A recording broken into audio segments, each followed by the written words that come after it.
টানা 72 ঘন্টা বন্ধ ডাকা উচিত সারা পশ্চিমবঙ্গে, এবং যতক্ষণ না এই সরকার পদত্যাগ করছে, সরকারের মুখ্যমন্ত্রী পদত্যাগ করছেন, পদত্যাগপত্র জমা দিচ্ছেন রাজ্যপালের কাছে, এবং পশ্চিমবঙ্গের রাষ্ট্রপতি শাসন জারি হচ্ছে।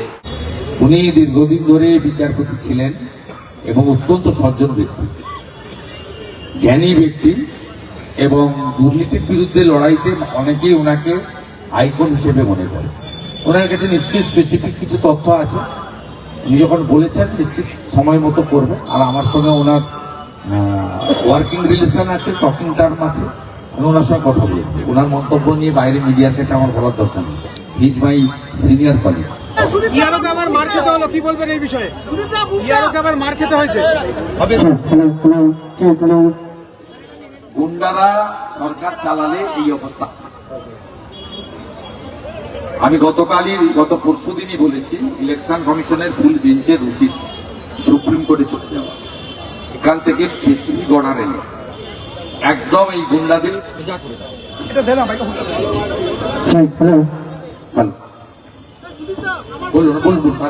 আরেকটা প্রশ্ন রাখবো, জলপাইগুড়ি মুখ্যমন্ত্রী ভোটারদের পালন করছে ইলেকশন কমিশন, অথচ ইলেকশন কমিশন তারা শুধুমাত্র পাপেট হিসেবে কাজ করছে, বিজেপির পাপেট হিসেবে কাজ করছে। কে বলছে? Chief minister. ওনার অসুবিধা হচ্ছে, আর রিজার্ভটা নেই, ক্যামেরা বন্ধ করেছে, আমার কাছে প্রমাণ আছে। 7 দফাতে 4,000 4,500। এইখানে নদিয়া জেলাতে পঞ্চায়েত ভোটে ব্যালট গিলে ফেলেছিল তৃণমূলের লোক, হ্যাঁ কি না? ওরা ভোটারদেরকে বিশ্বাস করেনি। ওরা কদিন আগে যে মুকুটমণি জিতেছে, এটা ভোট হয়েছিল, ভোট হয়েছে। এই যে জগন্নাথ দাস জেতার পরে এমপি পদ রেখে এমএলএ পদ ছাড়লো। 21-এ উপনির্বাচন হয়েছিল শান্তিপুরে, নিরঞ্জন বিশ্বাস দাঁড়িয়েছিল, 60,000 ভোটে লুট করে হারিয়ে দিয়েছিল। ওখানে 30,000 লিড দিয়েছে 24 সালে জগন্নাথ সরকার। এরা ভোটারদেরকে বিশ্বাসই করে না। এরা কি ভোটাধিকার দিবস পালন করে? বলছেন যে খালি ভারতীয় ভোটারদের, আমাদের বাংলায় ভোটারদের নাম কাটার জন্য মরিয়া হয়ে গেছে কমিশন বাংলাদেশি মুসলিম ভোটারদের নাম কাটার জন্য। আর খালা ওই জন্য বিচলিত, চিন্তিত। খালা তার ছেলে মেয়ে নাতি পুতির জন্য চিন্তিত। কেউ খালা বলে, কেউ আপা বলে, কেউ বুবু বলে, কেউ ফুফু বলে।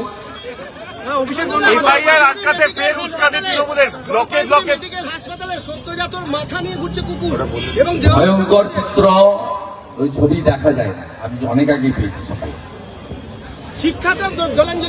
স্বাস্থ্য অনেক আগে জলাঞ্জলি হয়েছে। হসপিটালে যেদিন অভয়া রেপ এবং খুন হয়েছে হসপিটাল প্রিমিসেসের মধ্যে, সেদিনই তো লোক জেনে গেছে যে কোনো হসপিটাল সুরক্ষিত নয়, যে হসপিটালে ডাক্তার বোন সুরক্ষিত থাকে না। দুর্গাপুর আইকিউ সিটিতে মেডিকেল কলেজের সেকেন্ড ইয়ারের স্টুডেন্ট সুরক্ষিত থাকে না।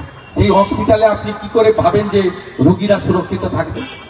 এই জন্য প্রত্যেক মাসে 20 লক্ষ করে রোগী পশ্চিমবঙ্গ ছেড়ে কখনো ভেলোর, মুম্বাই টাটা সেন্টার, দেবী সেটির বাঙ্গালোরে চলে যায়, এখানে চিকিৎসা করাতে পারে না।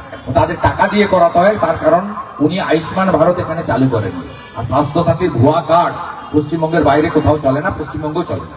রানীচকের ঘটনাটাকে কি বলবেন দাদা? রানীচকে যে ঘটনাটা তৃণমূল ঘটালো কালকে, সেটাকে কি বলবেন? এইটা হঠাৎ করে ওদের জিহাদি আক্রমণ। শিডুল কাস্ট পাড়াতে রাত্রি 12:30টার সময় ঢুকে জিহাদি আক্রমণ হয়েছে। জিহাদি আক্রমণ হয়েছে এবং পুলিশ সুযোগ করে দিয়েছে। তফসিলি মায়েদেরকে অত্যাচার করেছে। 5 জন হসপিটালে গেছেন, 1 জন এখনো ভর্তি আছে। ওটা কমপ্লিটলি শিডুল কাস্ট এলাকা, হরিজন পাড়া, যাদেরকে আমরা প্রণাম করি, শ্রদ্ধা করি। তাদের উপরে আক্রমণ করেছে। এটা জিহাদি জঙ্গিদের আক্রমণ, এবং যারা একাধিক মার্ডার কেসে অভিযুক্ত বিভিন্ন সময়, তাদেরকে দিয়ে করেছে। শান্তিপুরে কৃত্তিবাস ট্রাস্ট তারা 15 বিঘা জমির উপরে অযোধ্যা রাম মন্দিরের আদলে একটা রাম মন্দির তৈরি করেছে। ওই ট্রাস্ট বলছে এর মধ্যে কোনো রাজনৈতিক ছোঁয়া থাকবে না, শুধু ভক্তরা মিলে করবে।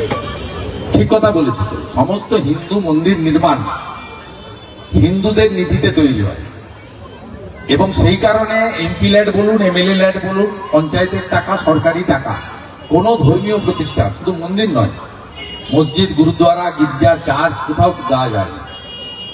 আপনার যখন সোমনাথ মন্দির ভেঙে দিয়েছিল, তারপরে হিন্দুরাই কিন্তু নিধি সংগ্রহ করে সোমনাথ মন্দিরকে পুনর্নির্মাণ করেছিল, তৎকালীন রাষ্ট্রপতিকে উদ্বোধনে ডেকেছিল। একইভাবে 500 বছরের সংগ্রামের পরে অযোধ্যার রাম মন্দির যে তৈরি হলো, এটা হিন্দুদের নিধিতে। আপনি 10 টাকা দিয়েছেন, আমি 50 টাকা দিয়েছি, পার্থদা 100 টাকা দিয়েছে, অপর্ণাবন 200 টাকা দিয়েছে, যার যা সাধ্য অনুযায়ী দিয়েছে। 2500 কোটি টাকা খরচ হয়েছে, 3500 কোটি টাকা গোটা পৃথিবীর হিন্দুরা দিয়েছে। অর্থাৎ এই লোকটা যেটা বলেছে ভক্তর জায়গায় ওই শব্দটা হবে হিন্দুদের নীতিতে তৈরি হবে। কোন হিন্দু মন্দিরে অন্য লোকের অর্থ গ্রহণ করা যায় না,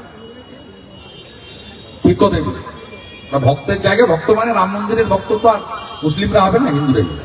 দাদা, দুর্গাপুরে গীতা বিতরণ করতে গিয়ে মারধর করা হলো জিতেন্দ্র তিওয়ারিকেও। দুর্গাপুরে জিতেন্দ্র তিওয়ারির উপর আক্রমণ, গীতা বিতরণ করছিলেন, সেখানেও তৃণমূলের লোক এসে মারধর। ভয় পাচ্ছে হিন্দুদের ভয় পাচ্ছে খালা, ওই জন্য লাগিয়ে দিয়েছে। দাদা, হুমায়ুন কবির বলছে রাম মন্দিরে সাহায্য করতে চান, তিনি রাম মন্দির তৈরিতে সাহায্য করতে চান হুমায়ুন কবির, কি বলবেন? কেউ নেবে না, আমাদের বিধিবিধানে নেই। উনি যে নামটা লিখেছেন সেই নামটাই বিজেপি এলে মোছা হবে, বাবরের নাম লেখা যাবে না। উনি টাকা আছে, মসজিদ বানান না, 100টা বানান, কোনো আপত্তি নেই। বাবরের নাম লিখতে দেবো না।